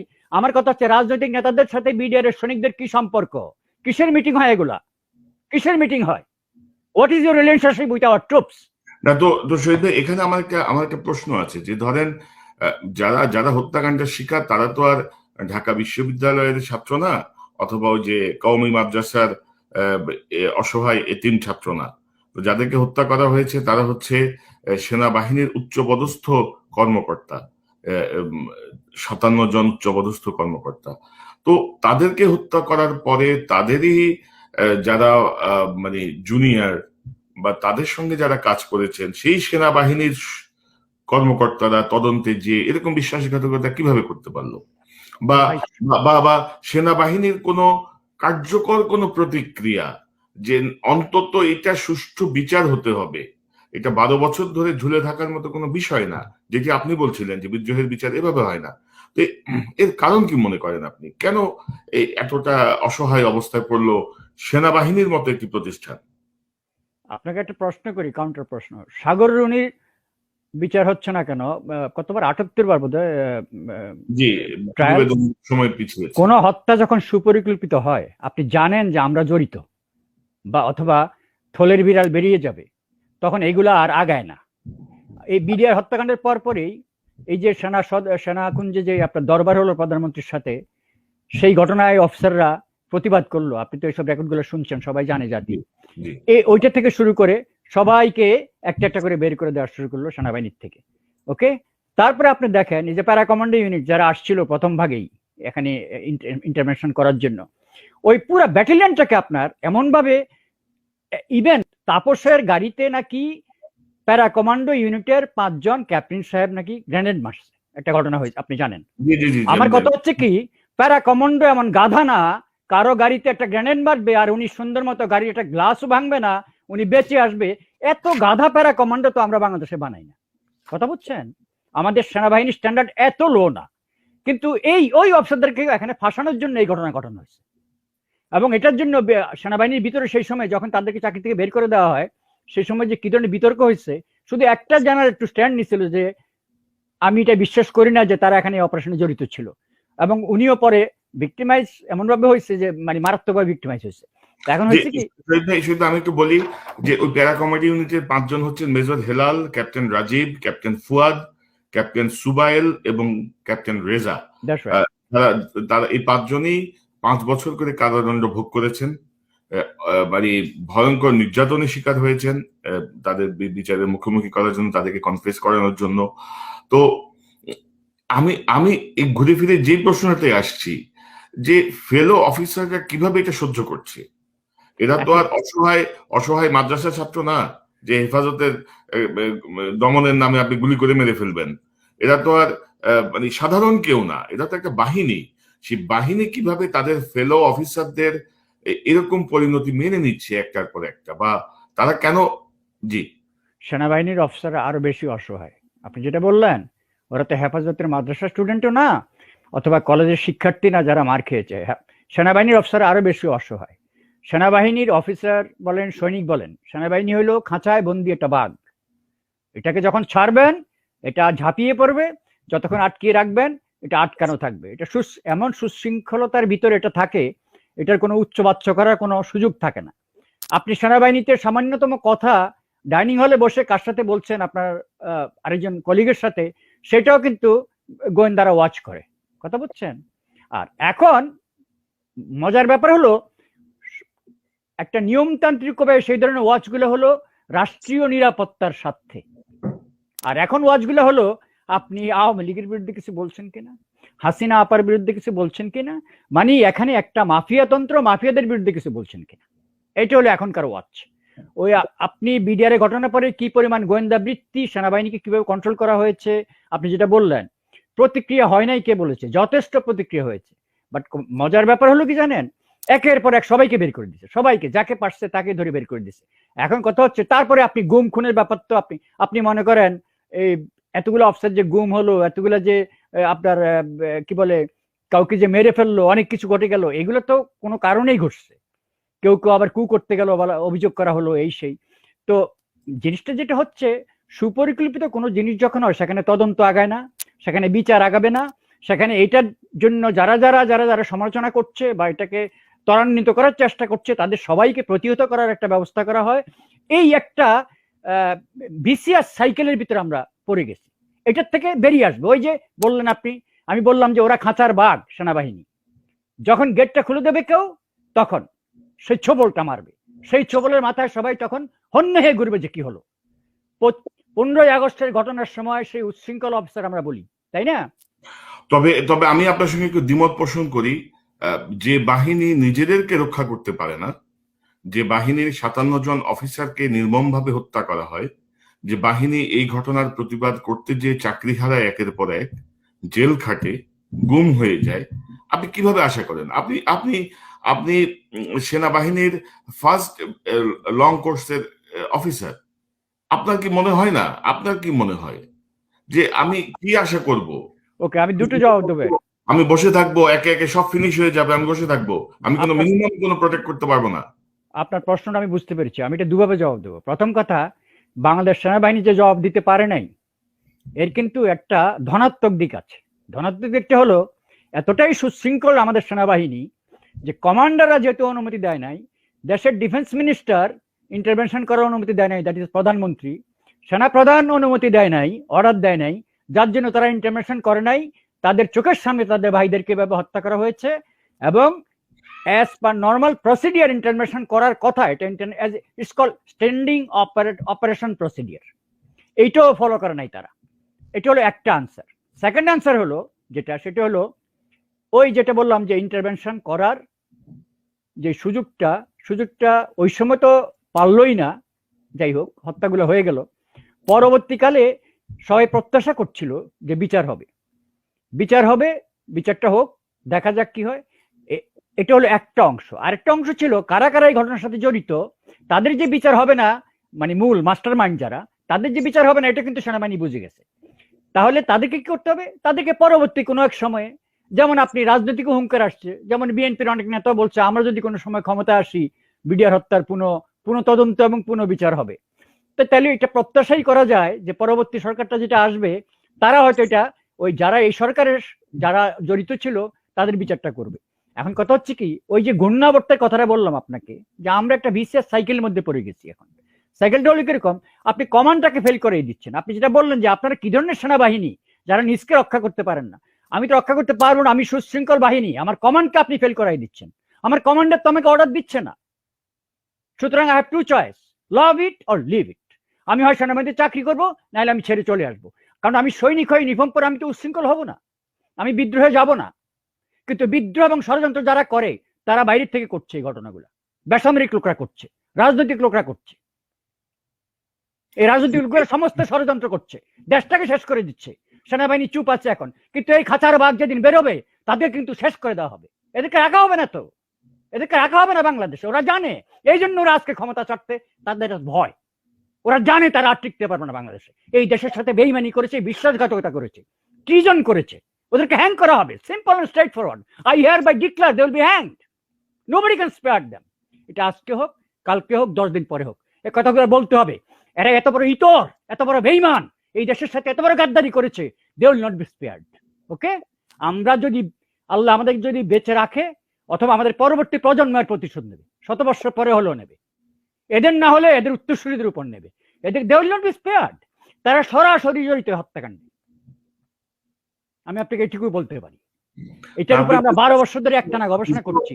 একই প্রমাণ আপনি যা বলছেন আমার রিসার্চের সাথে মিলে যাচ্ছে, অন্য যারা করছে মিলে যাচ্ছে, তদন্তের কথা মিলে যাচ্ছে, সার্ভিং অফিসার যারা স্পটে ছিল মিলে যাচ্ছে, যে ঢেইয়ের ভিতর থেকে জীবনটা বাঁচিয়ে বহু কষ্টে বেরিয়ে আসছে, তার বক্তব্য আমার তদন্তের সাথে মিলে যাচ্ছে, আমার ফলাফলের সাথে মিলে যাচ্ছে।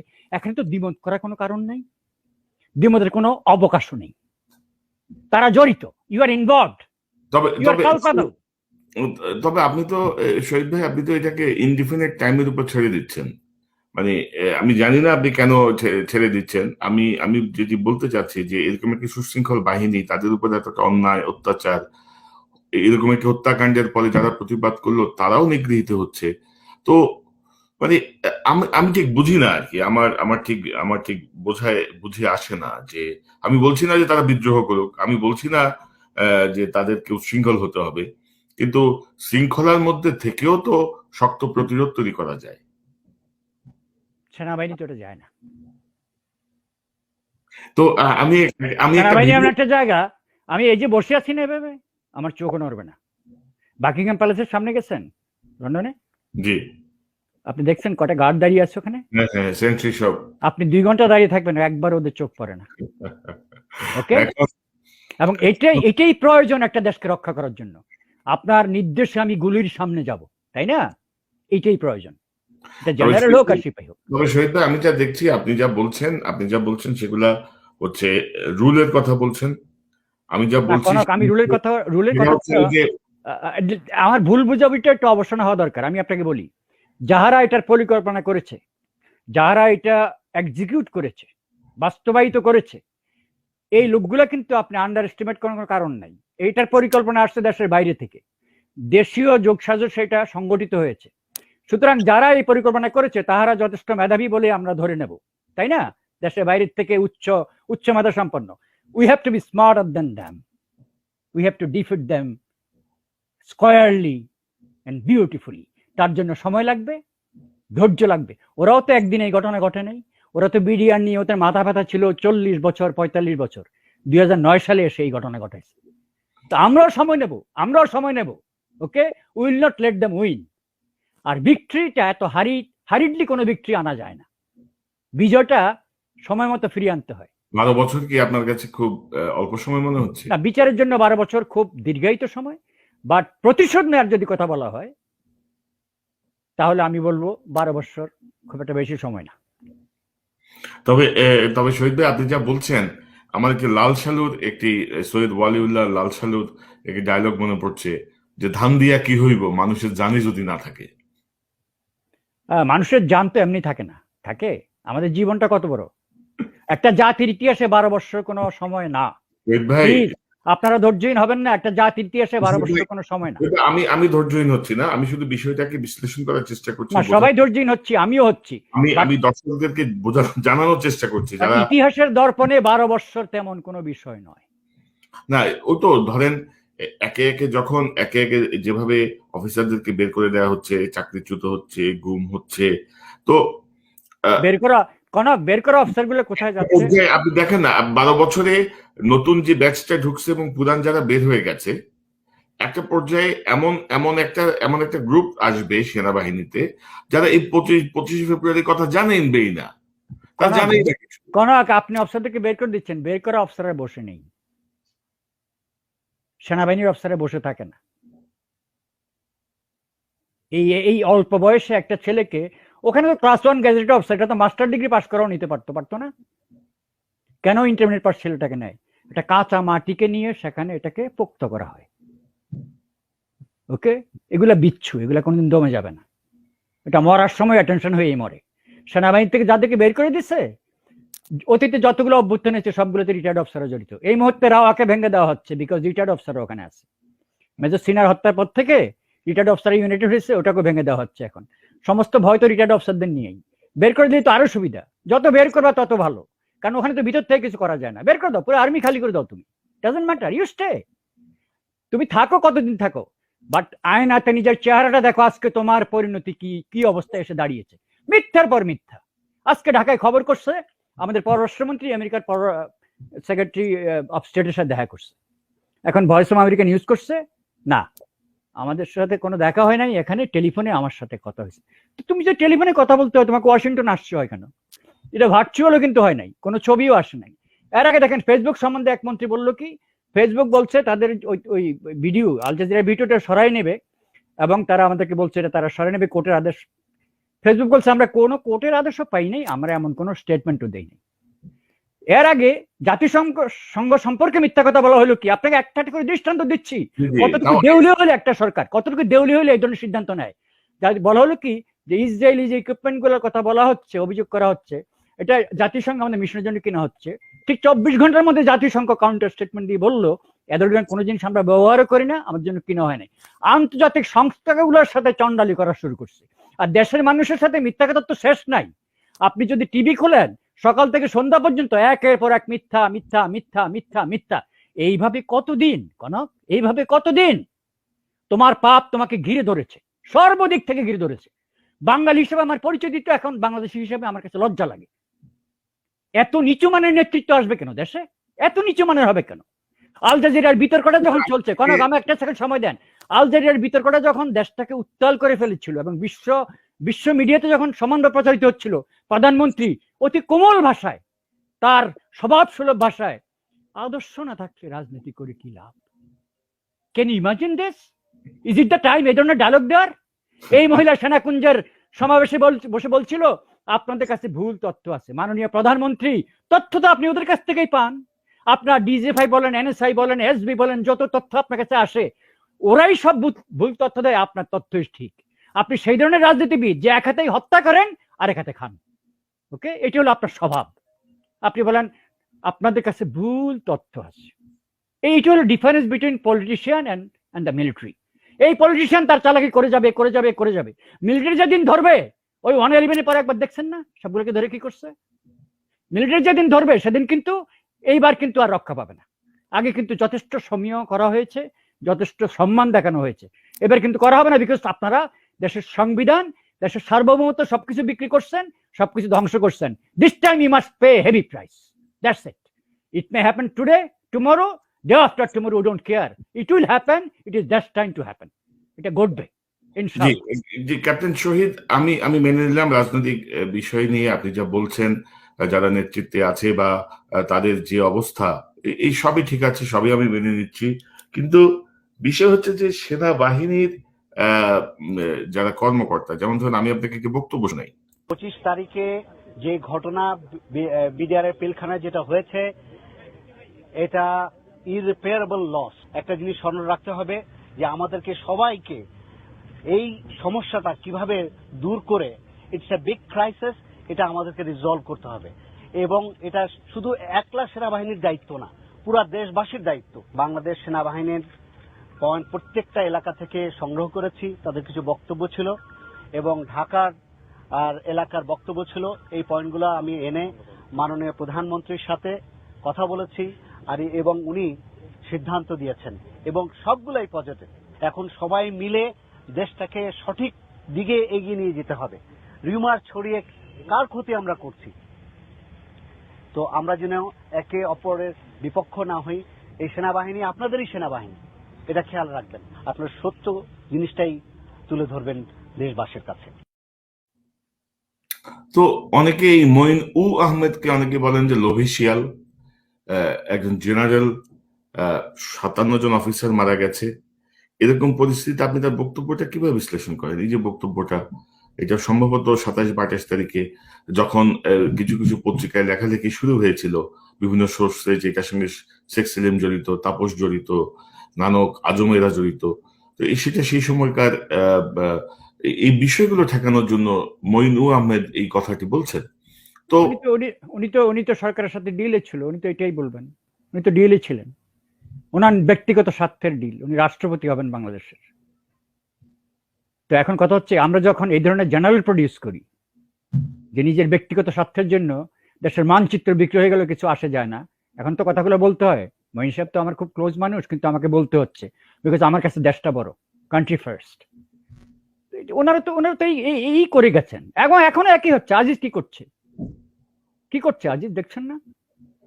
এই যে এত কিছু হলো, আজিজ গায়ে হাত দিয়েছে প্রধানমন্ত্রী, কিছু হচ্ছে আজিজ নাকি এখন সিডিএস হচ্ছে, চিফ অফ ডিফেন্স স্টাফ, আরেক র্যাঙ্ক উপরে। এবং প্রধানমন্ত্রীর এখানে যত লোক ধরা খায়, দুর্নীতি করে, অন্যায় করে, সবগুলো প্রমোশন পেয়ে যায়। ওই নিক্সন চৌধুরীও কিন্তু প্রমোশন পেয়ে গেছে, সে এখন স্ট্যান্ডিং কমিটিতে চলে আসছে। এভরিবডি, এটা হলো প্রধানমন্ত্রীর স্টাইল। এবং এটা প্রধানমন্ত্রীর স্টাইল না, এটা ওই মাফিয়া সূত্রের সাথে মিলে। মাফিয়ারা এইভাবেই করে, ওদের যেই লোকটা ধরা খায় ও আরেকটা পদোন্নতি পেয়ে যায়। কথা বুঝছেন? কারণ এটা কোটারিত, এটা একটা ফিফডম, এটা ছোট্ট একটা কোটা। ওকে, এখানে এই হাতে গোনা কয়েকটা লোক এখানে। হাতে কোনা কয়েকটা লোক জেনারেল মঈন সরকারের সাথে কম্প্রোমাইজিং ইয়েতে ছিল। তা না হলে আমি আপনাকে একটা কথা বলি, প্রধানমন্ত্রী এখানে যখন উনি ছিলেন, ওখানে একটা ঘটনা ঘটছে, আজকে সিক্রেটটা আমাকে বলতেই হবে।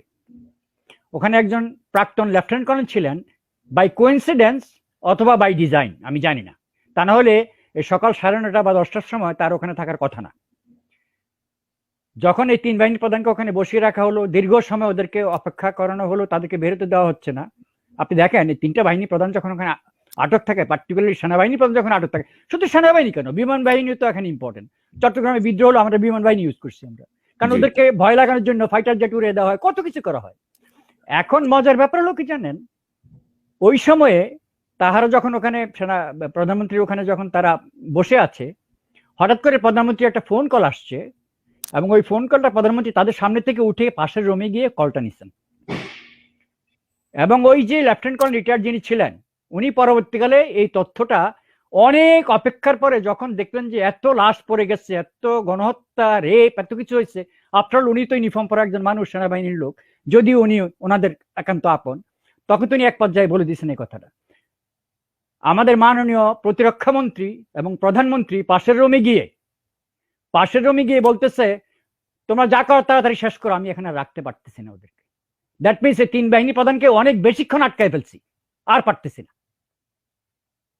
এই কথাটা আমি আপনাকে বলে দেই, সেই কর্নেল সাহেব এখনো জীবিত আছেন, এবং পরবর্তীকালে উনি এই সরকারে পুরস্কৃত হয়েছেন, ভালোভাবেই পুরস্কৃত হয়েছেন, কিন্তু তিনি এই কথাটা বলেও ফেলেছেন।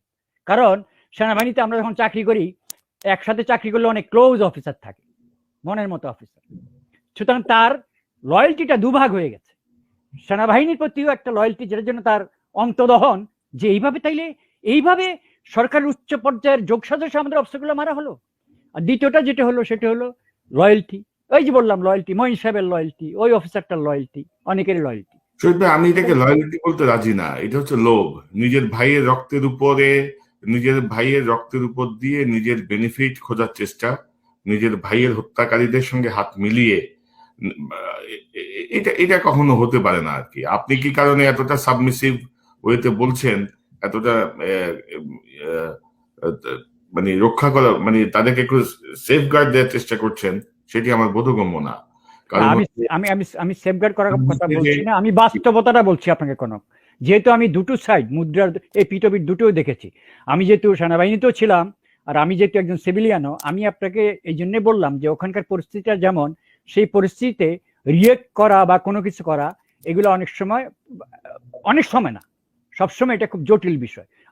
আমি নিজে এখনো, আমি তো 84-এ আমি সেনাবাহিনী চাকরি ছেড়ে আসছি, আমি এখনো বিশ্বাস করি যে আমি যতদিন ইউনিফর্ম পরেছি, দেখেন আমার লেখক হওয়ার শখ ছিল, আমার অনেক কিছু করার শখ ছিল, আমি কিন্তু সিদ্ধান্ত নিচ্ছি আমি ইউনিফর্মকে অপব্যবহার করবো না। আর এখন কিন্তু সবাই ইউনিফর্ম পরে পিএইচডি ডিগ্রি করে ফেলে, খেয়াল করছেন? হ্যাঁ, ল পড়ে ফেলে, MBA করে ফেলে, আর অনেক নাটক হয়, কোনো কাজে লাগে না যে ডিগ্রিটা করে ফেলে।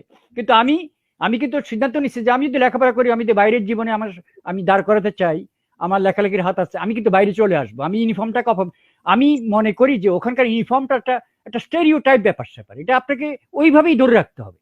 একজন সৈনিক সেইভাবেই থাকে, এবং ওইটা কোনো অকারণে করা হয় নাই। সেনাবাহিনী হলো আপনার এই পতিতাবৃত্তির মতো, এটা হলো পৃথিবীর সবচেয়ে ওল্ডেস্ট প্রফেশন, কথা বুঝছেন? এটা কিন্তু ট্রায়াল অ্যান্ড এররের মধ্যে এগুলো কিন্তু ইচ্ছে করে এটা ব্যাপারকে সাজানো হয়েছে যাতে এরা যুদ্ধের জন্য প্রস্তুত থাকে।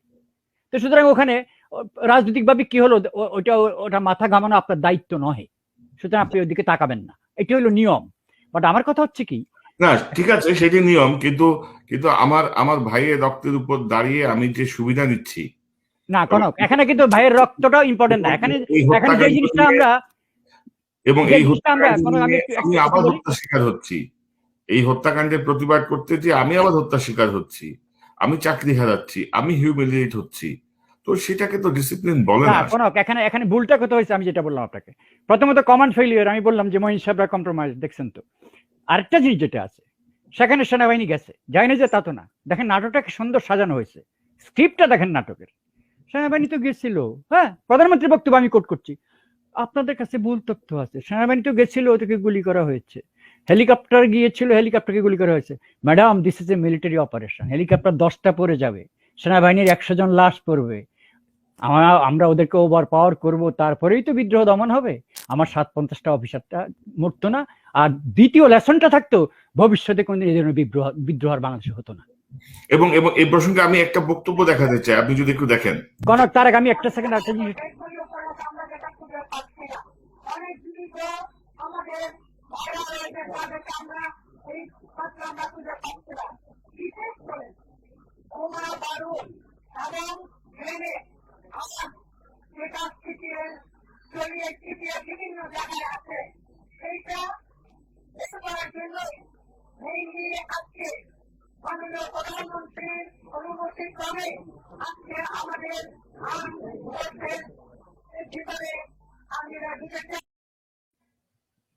অর্থাৎ বোমা বারুদ অস্ত্র যেগুলো ছড়িয়ে ছিটিয়ে আছে সেগুলো খুঁজে বের করা এবং মেনটেনেন্স করার জন্য প্রধানমন্ত্রীর নির্দেশে সেনাবাহিনী আজকে ভিতরে প্রবেশ করেছে। That's right. মরহুম স্বরাষ্ট্রমন্ত্রী সারা খাতুনের বক্তব্য। হ্যাঁ, তো এটা হলো কনক, এটা হলো শেষ ঘটনা, তাই না? ঘটনা যখন হত্যা যখন বন্ধ হলো, তার আগের ঘটনা সেলফ ডিফেন্সে কাউকে আক্রমণ করা তো যে কোনো আইনে এটা অ্যালাউড, ইউ নো। আমাকে যখন কেউ মারতে আসলো তখন আত্মরক্ষার জন্য তো আমি মারবো। সেনাবাহিনী বিডিআর গেটে গেল, গুলি করে আমাদের একজন সৈনিক শহীদ হয়ে গেলেন। এরপরে কিন্তু আর কোনো কথা থাকে না কেন আমি আক্রমণ করব না। হেলিকপ্টার ওখানে গেল, হেলিকপ্টারে গুলি হলো, এরপরে আর কোনো কথা থাকে না কেন আমি আক্রমণ করব না। আমি নিশ্চিত খবর পাচ্ছি ভিতরে অফিসারদেরকে কিল করা হচ্ছে, এরপরে আর কোনো কারণ থাকতে পারে না কেন আমি আক্রমণ করব না। আপনি কোন গ্রাউন্ডে এটা জাস্টিফাই করবেন? কোন গ্রাউন্ডে? There is no defence man, there is no defence here. এই তথাকথিত হত্যাকারীদের অথবা তাদের তাদের যে মাস্টার মাইন্ড, তাদের যে মদতদাতা, তাদের কোনো ডিফেন্স নাই। আপনি নানক তাপসকে, ওই ধরনের লোকদেরকে, সাহারাকে ওখানে পাঠিয়েছেন কেন?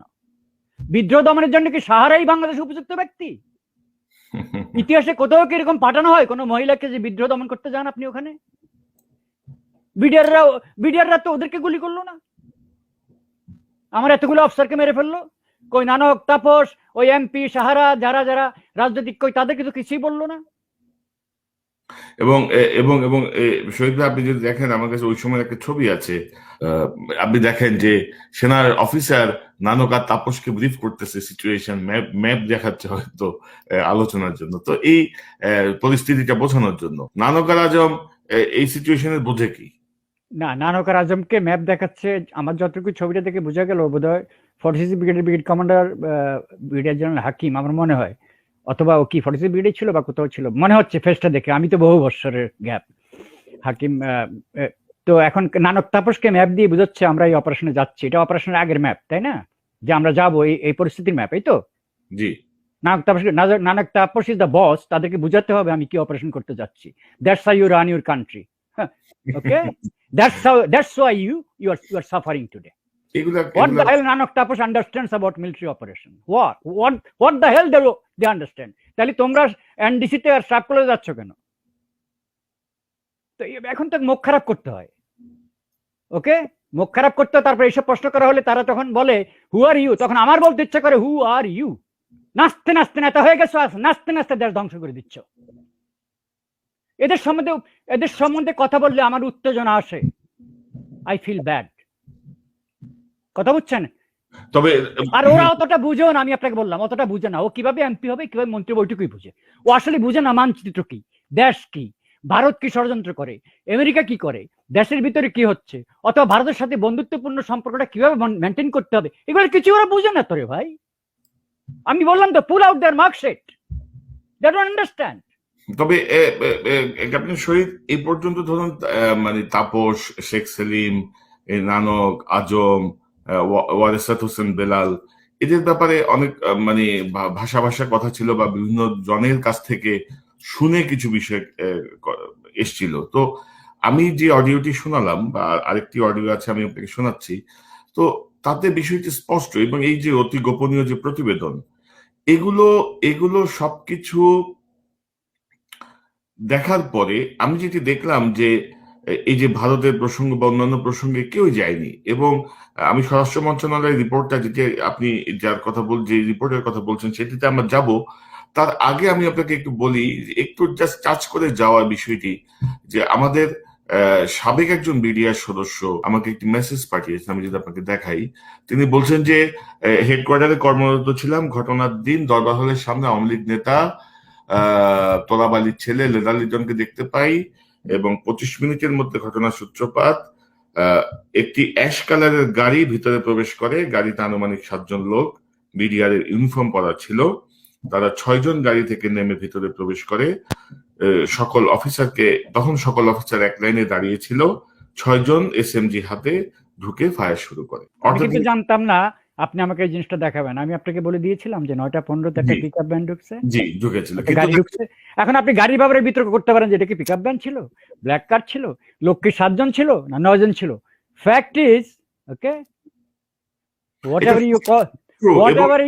whatever you call the flower, it's rose. এবং ক্যাপ্টেন শহীদ, আমি অন্য প্রসঙ্গে যাবো, তার আগে একটু বলি, আমি জেনারেল জাহাঙ্গীর সাহেবকে এক মেসেজ দিয়েছিলাম একটি ইন্টারভিউতে আসার জন্য আমার সাথে, বা সবকিছু মিলিয়ে তাকে আমি বেশ কয়েকবার টেলিফোন করেছি, মেসেজ দিয়েছি, কিন্তু দুর্ভাগ্যজনক তিনি রেসপন্ড করেননি। শুনলাম তিনি খুব জোরে সোরে এখন আল্লাহ বিল্লাহ করেন, পরকালে চিন্তায় ব্যস্ত হয়ে পড়ছেন। কি মনে করেন আপনি? এই যে জাহাঙ্গীর সাহেবের মতো একজন অফিসার, তদন্ত কমিটির প্রধান, এত হাজার পৃষ্ঠা তদন্ত রিপোর্ট, সবকিছু চাপা পড়ে গেল, বিচার হলো না, উনি কি মানে এরা কি ব্যক্তিগতভাবে কোনো গিলটি ফিলিংসে ভোগে না?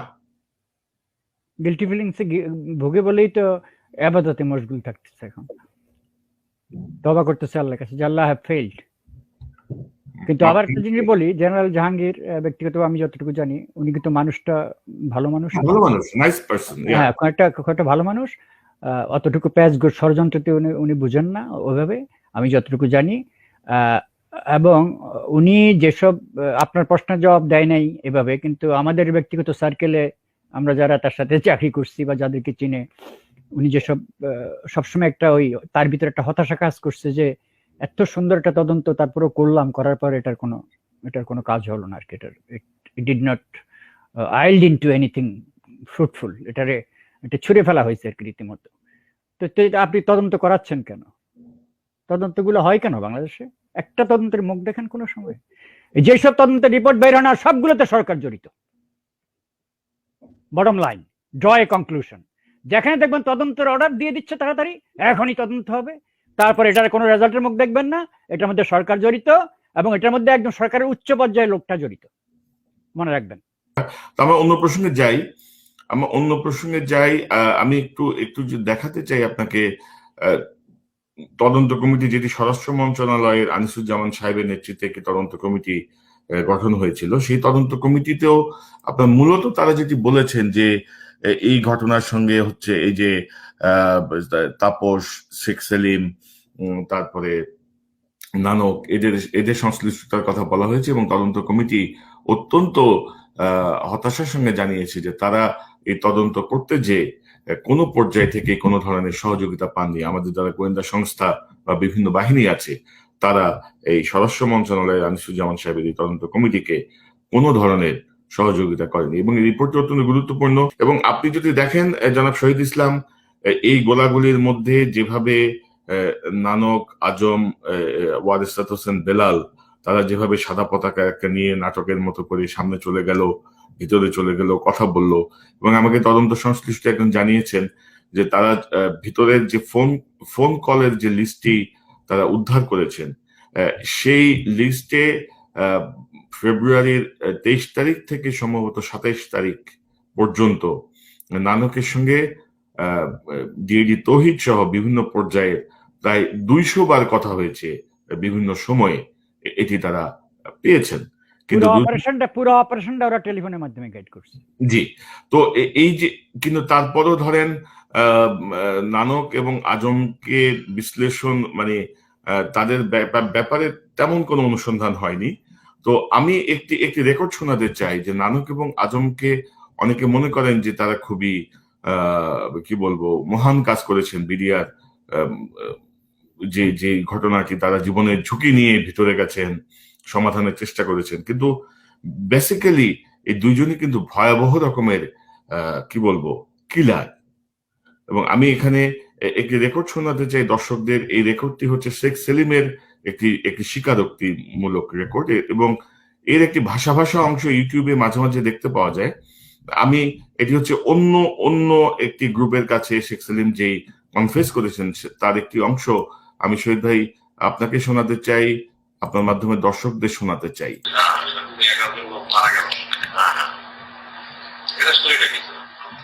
স্টোরিটা আপনার দুই রকম আছে। আপনার কাছে আমরা যেটা জানতে চাই, যেটা আপনি জানেন এবং যেটা যেটা আমি জানি, যেটা আপনার সাথে মিল আছে। আমি জানি, আমি কিছু ছেলে পেলে ওখানে কারা এরা আপনার যুবলীগের কিছু স্যার, আমি যুবলীগ নেই we know it Nanak Azam what was the shop used there? The whole thing was burned. কিভাবে এটা করা হয়েছিল এটা আমি জানি না কিভাবে করছে। আমি you may not know the mechanism part of it. না আমি জানি না ও কিভাবে করছে, আমরা জানি না, মানে কাদের দিয়ে করাইছে, কিভাবে করাইছে। এটা হতে পারে, ওখানে বলছে এই প্ল্যানটা হচ্ছে, এইটুকু শুনছি। আপনি কি শুনেছেন সেটা আমাকে না, আমি শুনছি না নানু কাজম ওখানে মিটিং করছে এবং বলছে যে কোনো জায়গায় গোলমাল সৃষ্টি করতে হবে। তারপরে ওই যে সেই গোলমাল সিস্টেমে যে বাস পোড়ানো হবে এইগুলো মানে গোলমাল ছিল, তারপরে গাড়ি তাইকে পাঠাই দিচ্ছে, তারপরে এই ইনসিডেন্ট এটা হয়ে গেল। সেই পরিপ্রেক্ষিতে আপনার ওখানে পাপিয়া গেছিল আমি জানি না, তবে এই দুজন যে ছিল এটা কনফার্ম। কিছু একটা করবে না স্যার, এই বাসটা পান কারণ এটা কিন্তু ওরা কোনো জিনিস নাই, ওরা কিছু করবে কি করবে সেটা তো আর আমি আপনার বনানি বলতে জানবো না, কিন্তু ওরা এখানে একটা ঘটনা ঘটাবে এইটা আপনার incident you can know this one আমাদেরকে হয়তো দুইজন কি ক্লিয়ারলি বলেন যে বাচ্চা গুলো লাগাতে হবে, তারপর কিরে লাগাবে সেটা কিরে লাগাবে এটা আমাকে কেউ বলে নাই। আর কাকে ইউজ করছে তারা এটা করার জন্য, আর কাকে ইউজ করছে তারা দুজন ডিসিশন হিসেবে ওখানে ওই যুবলীগের কারে ইউজ করছে সেটা ওখানে ওই যে একটা ছেলে তো ধরাও পড়ছিল বোধ হয়। স্যার আপনি তো ইনসিডেন্টের পরে আপনারা তো মূল্যায়ন করেছেন, ডিসকাশন করেছেন, অবশ্যই তো তখন এসব গান করার দ্বারা কথা আসেনি স্যার, এসব কথা গান করার এসব কথা উঠেনি তখন আপনার গান কথা তো ইসেই বললো আপনার, ওটা তো পুলিশই বলছে, পুলিশই তো বলছিল যে গান বন্ধ। স্যার আপনি এখানে জায়গাভাবে কথা বলছেন বুঝছেন স্যার, এখন হঠাৎ করে যে একটা ছাত্র বাইসা দাম পেটা পড়ে যাবে স্যার, আমি এখন স্যার রাগ করতেছি কিন্তু স্যার পুলিশ বলছে আপনারা মিলে আলাপ করলে হয় কথাবার্তা বলতে কথা বলতেছেন না কেন, আমি রাগ কয়টা বলতেছি স্যার, আপনি ভাবছেন সিগারেট খাওয়াচ্ছি এমনি নাকি স্যার, ওই সেশন শেষ এখন আমার সেশন শুরু হচ্ছে। কথা আপনি বলছেন পুলিশ বলছে আপনারা এত বড় প্রেসিডেন্ট এত বড় ঘটনা ঘটে গেল। ক্যাপ্টেন শহীদ আপনি বুঝতে পারছেন যে কি একদম সরল স্বীকারোক্তি যে ওই যে বিএনপির ক্ষমতায় আসার কদিন পরেই সম্ভবত 2004 সালে যে শেরাটন হোটেলের সামনে যে বাসে অগ্নিসংযোগ করে যে 11 জন মানুষকে পুড়িয়ে মারা হয়, সেই ঘটনায় নানক আজম সরাসরি যুক্ত, শেখ সেলিমের বক্তব্য তারা এখানে ছিল, সাথে তাদের সঙ্গী সহ। সো নানক এবং আজম যে কিলার গ্রুপের সদস্য এ ব্যাপারে কোনো সন্দেহ নেই, তাদের বুক কাঁপে না, বাস ভর্তি মানুষের মধ্যে আগুন জ্বালিয়ে পুড়ে মারে ফেলতে তাদের কোনো মিনিমাম কোনো বিকার কাজ করে না, আমরা তো দেখছি। এবং আপনি জানেন যে ইতিমধ্যে 2013 সালেই এই মামলা রাজনৈতিক বিবেচনায় প্রত্যাহার করে নেওয়া হয়েছে। তো এই অবস্থা মানে ভাই আমি যখন এই ইন্টারোগেশন বা সবকিছু মিলিয়ে যখন এই রিয়েল ফ্যাক্ট গুলো শুনছিলাম, বিশ্বাস করেন আমি গত কয়েকদিন খুবই মানে স্বাভাবিক অবস্থায় নাই, আমি খুবই মানে বেদনাদায়ক অবস্থায় আছি, খুবই বিক্ষিপ্ত অবস্থায় আমি দিনাতিপাত করছি। কি মনে করেন আপনি, কিভাবে দেখেন এই যে স্বীকারোক্তি, এই যে সরাসরি ইন্ডিকেশন, তারপরেও একটা দেশের এদের মধ্যে কেউ মন্ত্রী হচ্ছে, এদের মধ্যে কেউ মেয়র হচ্ছে, এরা খুব প্রভাবশালী ব্যক্তি, কি মনে করেন আপনি, কিভাবে দেখেন এই বিশ্লেষণটা জানতে চাই। এখন আমি যত বড় বিদ্যা নই এর জবাব তো আমি দিতে পারবো না, সুতরাং জবাব কোরআনে আছে, জাতি যেমন তার নেতা তেমন, তোমরা যেমন মানুষ তোমাদেরকে আমি তেমন নেতৃত্ব উপহার দেব, আল্লাহ বলছেন, আল্লাহ রসুলও বলে গেছেন। আমাদের চরিত্র পরিবর্তন করি যদি, ভালো নেতৃত্ব আমাদের কপালে আসবে। আর আমরা যে অবস্থায় আছি এখন, এটা হলো দার্শনিক এবং ধর্মীয় ব্যাখ্যা, মোদ্দা কথায় কিন্তু এখন যদি আবার বাস্তবতার নিরিখে বলতে যান, তাহলে আমি বলবো যে এই দেশটাকে একটা পরিবারতন্ত্রের গণ্ডি থেকে বের করতে হবে। আপনি যতগুলো মাফিয়ার সৃষ্টি, মাফিয়ার উদ্ভব, মাফিয়ার বিকাশ, মাফিয়াতন্ত্রের এই যে পরিবর্তন বলতে কি বোঝাচ্ছে? জনগণ কি করবে? আমি বলছি এই পরিবারতন্ত্র থেকে রাজনীতিকে বের করে আনতে হবে পরবর্তী পরিবর্তনে। এখানে শুধু সংবিধান সংশোধন করলে হবে না, একটা গণভোট করে দেশটাকে আমরা আমাদের দেশের জন্য এই আপনার সংসদীয় গণতন্ত্রটা যেটা আমরা এখন মানে আমরা যেটা প্র্যাকটিস করছি, এটা আমার কাছে বিফিটিং মনে হচ্ছে না। আমাদের এখানে ভালো নেতৃত্ব বের করে আনতে হলে আমাদেরকে যেটা করতে হবে, আমাদেরকে রাষ্ট্রপতি পদ্ধতি শাসনে চলে যেতে হবে। কেননা যতদিন পর্যন্ত আমরা সংসদীয় পদ্ধতি থাকবো, এই পরিবারতন্ত্রটার থেকে আমরা বেরোতে পারবো না। আর এই সমস্ত মাফিয়াতন্ত্রের সৃষ্টি হয় পরিবারতন্ত্র থেকে। ক্যাপ্টেন শহীদ, এই শেখ সেলিমের এই স্বীকারোক্তিটা আপনি কিভাবে দেখেন? ওনার যে কথাগুলা আপনি কিভাবে দেখেন? এবং এই জিনিসগুলা সবগুলা জাতি জানে, শুধু আমি আর আপনি না, শুধু সেনাবাহিনীর অফিসার না, অনেক রিক্সাওয়ালা এই ঘটনা জানে, একজন শ্রমিক এই ঘটনা জানে। এই জানার পরে এই যে বললাম তো, মাফিয়াতন্ত্রের ভিতরে পড়ে গেছেন আপনি একটা পরিবারতন্ত্রের চক্করের মধ্যে পড়ে গেছেন আপনি। এখন ওই ওদের লয়াল যারা থাকবে, আজকে সেলিমটা কে? ওই পরিবারতন্ত্রের লোক। নানক তাপসকে, তারা ওখানে কানেক্ট হয়েছে ওই পরিবারের সাথে। সুতরাং এই ব্যক্তিগত কানেকশন দিয়ে, ব্যক্তিগত আনুগত্য দিয়ে যখন রাজনীতি চলে, তখন তো রাষ্ট্র উপেক্ষিত হয়, সমাজ উপেক্ষিত হয়, সবকিছু উপেক্ষিত হয়। এই যে একটা থিওরিটিক্যাল প্রেক্ষাপট, এই প্রেক্ষাপটটাকে আপনাকে মাথায় রাখতে হবে, এই সিস্টেমটাকে পরিবর্তন করতে হবে। আমরা অনেক আলোচনা করলাম আমার অনুষ্ঠানের শেষ দিকে।